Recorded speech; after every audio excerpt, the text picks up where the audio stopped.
بسم اللہ اللہم صلی وسلم علی نبینا محمد۔ السلام علیکم ورحمۃ اللہ۔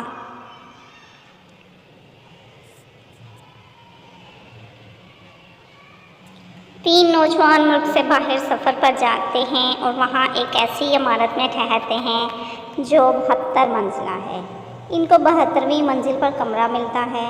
ان کو عمارت کی انتظامیہ باخبر کرتی ہے کہ یہاں کے نظام کے مطابق رات کے 10 بجے کے بعد لفٹ کے دروازے بند کر دیے جاتے ہیں، لہٰذا ہر صورت آپ کوشش کیجیے کہ 10 بجے سے پہلے آپ کی واپسی ممکن ہو، کیونکہ اگر دروازے بند ہو جائیں تو کسی بھی کوشش کے باوجود لفٹ کھلوانا ممکن نہ ہوگا۔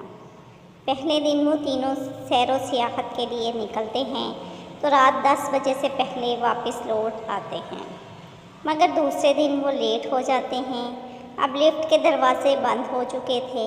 ان تینوں کو اب کوئی راہ نظر نہ آئی کہ کیسے اپنے کمرے تک پہنچا جائے، جبکہ کمرہ 72ویں منزل پر ہے۔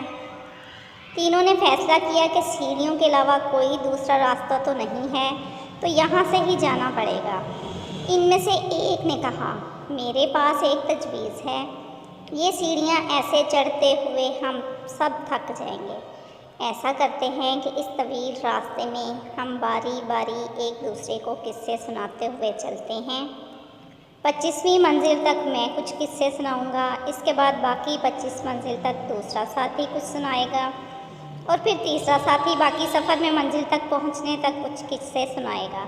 اس طرح ہمیں تھکاوٹ کا زیادہ احساس نہیں ہوگا اور راستہ بھی کٹ جائے گا۔ اس پر تینوں متفق ہو گئے۔ پہلے دوست نے لطیفے اور مزاحیہ قصے سنائے، جسے سب نے بہت انجوائے کیا۔ اب تینوں ہنسی مذاق کرتے ہوئے چلتے رہے۔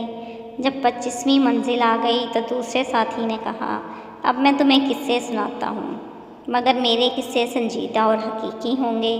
اب 25ویں منزل تک وہ سنجیدہ اور حقیقی قصے سنتے سناتے ہوئے چلتے رہے۔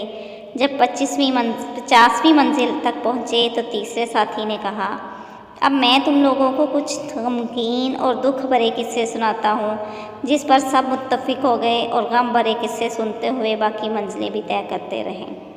تینوں تھک کر جب دروازے تک پہنچے تو تیسرے ساتھی نے کہا، میری زندگی کا سب سے بڑا غم بھرا قصہ یہ ہے کہ ہم کمرے کی چابی نیچے استقبالیہ پر ہی چھوڑ آئے ہیں۔ یہ سن کر تینوں پر غشی طاری ہو گئی۔ اگر دیکھا جائے تو ہم لوگ بھی اپنی زندگی کے 25 سال ہنسی مذاق، کھیل کود اور لہو لعب میں گزار دیتے ہیں، پھر باقی کے 25 سال شادی، بچے، رزق کی تلاش، نوکری جیسی سنجیدہ زندگی میں پھنسے رہتے ہیں، اور جب اپنی زندگی کے 50 سال مکمل کر چکے ہوتے ہیں تو زندگی کے باقی آخری سال بڑھاپے کی مشکلات، بیماریوں، ہاسپٹلز کے چکر، بچوں کے غم اور ایسی ہی ہزار مصیبتوں کے ساتھ گزارتے ہیں۔ یہاں تک کہ جب موت کے دروازے تک پہنچتے ہیں تو ہمیں یاد آتا ہے کہ چابی تو ہم ساتھ لانا ہی بھول گئے، رب کی رضامندی کی چابی، جس کے بغیر یہ سارا سفر ہی بے معنی اور پچھتاوے بھرا ہوگا۔ اس لیے اس سے پہلے کہ آپ موت کے دروازے تک پہنچیں، اپنی چابی حاصل کر لیں۔ السلام علیکم ورحمۃ اللہ۔